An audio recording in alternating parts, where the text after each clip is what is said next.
हम जो जीवन का जो हमारा आधार है, जिस अन्न को हम ग्रहण करते हैं, आज से पहले ऋषि महर्षि गोमाता के गोबर से जो निर्मित अन्न होता था उस अन्न को काम में लेते थे। लेकिन वर्तमान में फर्टिलाइजर, तरह तरह के केमिकल, इन खाद बीजों के उपयोग के कारण इस प्रकार का अन्न आ गया है कि जिसको हम दूषित अन्न कहें तो भी कोई अतिशोक्ति नहीं है, जिसके कारण तरह तरह की बीमारियां आ रही है। हम लोग हालांकि ग्रामीण परिवेश के तो थोड़ा अपन उतने दूषित नहीं है, लेकिन शहरों में हालात ये हो गई है कि दवाई कोई असर नहीं कर रही है।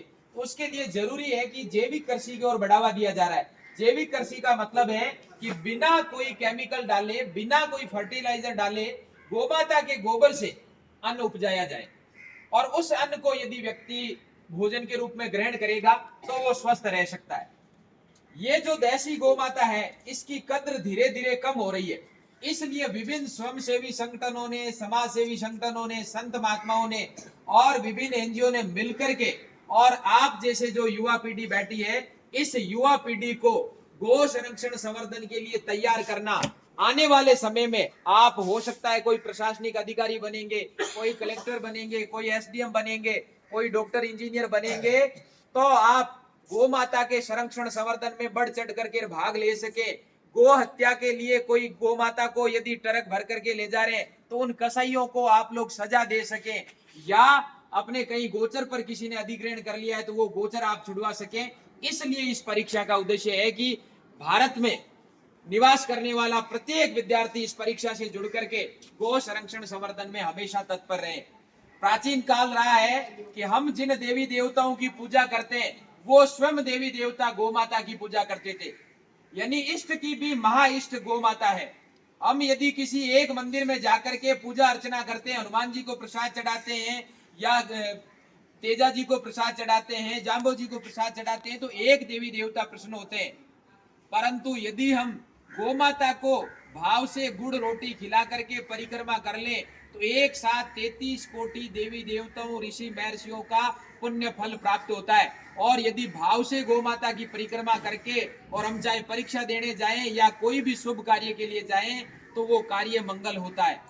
भला ऐसी गोमाता कतई जानवर नहीं हो सकती, बल्कि ये तो भारत की जान है। और इस परीक्षा का उद्देश्य यह है कि हमें न तो दान चाहिए, न मान चाहिए, न सम्मान चाहिए, हमें गो हत्या मुक्त हरा भरा हिंदुस्तान चाहिए। प्राचीन काल में जैसे गौ माता के घी दूध की नदियां बहती थी वैसा भारत पुणे चाहिए। उसके लिए आप जैसे नौनियालों की जरूरत है, उसके लिए आप जैसी युवा पीढ़ी की जरूरत है।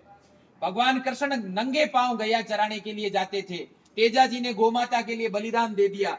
जाम्बो जी, हड़बू जी, पागू जी, कोई भी देवी देवता, कुंजल माता, किसी का भी नाम लेंगे तो उन सब का इतिहास ये रहा है कि उन्होंने गायों के लिए अपना सर्वस्व नौछावर किया है। हम उन्हीं की संतानें हैं, हम उन्हीं की वंशज हैं। और आज यदि गो विज्ञान परीक्षा के लिए भी हमें बौद्धिक की जरूरत नहीं होनी चाहिए। सूचना मिलते ही हम सभी को उस परीक्षा में बढ़ चढ़ करके भाग लेना चाहिए।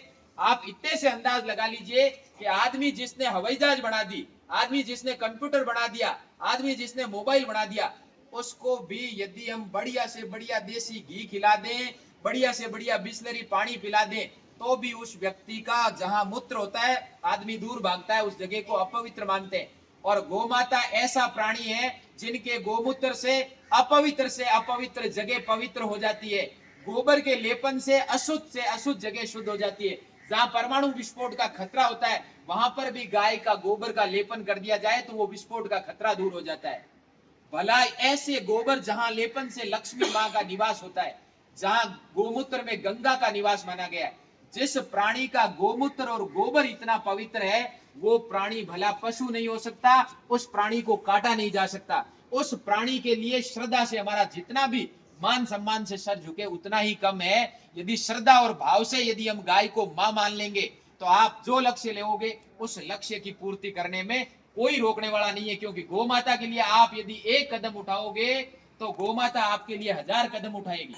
इसलिए ये 30 रुपए शुल्क देकर के और आप लोगों को स्वावलंबी बनाने के लिए भाव व्यक्त किया जा रहा है। कालू सिंह जी अभी कह रहे थे कि शुल्क तो मैं दे दूंगा, सभी बहनें बैठ जाएगी, लेकिन भामाशाहों से शुल्क लेते तो हम लोग भी नागौर स्तर पर अभी 2 करोड़ रुपए देकर के, और सेठ जी आपके स्टेडियम बना रहे हैं, उनसे आग्रह कर लेते तो आपके तो 6-7 हजार रुपए शुल्क बनता है, या वो भी दे देते। लेकिन नहीं, 30 रुपए हम हमारी गाड़ी कमाई से घर से ला करके और इस गौ सेवा के पवित्र कार्य में वो 30 रुपए शुल्क जमा करा करके हम सभी उस परीक्षा में बैठ करके और गौ माता को मां मानने वाले लोग हैं, इसलिए किसी भी परिस्थिति में एक भी बहन यहाँ की छूटनी नहीं चाहिए।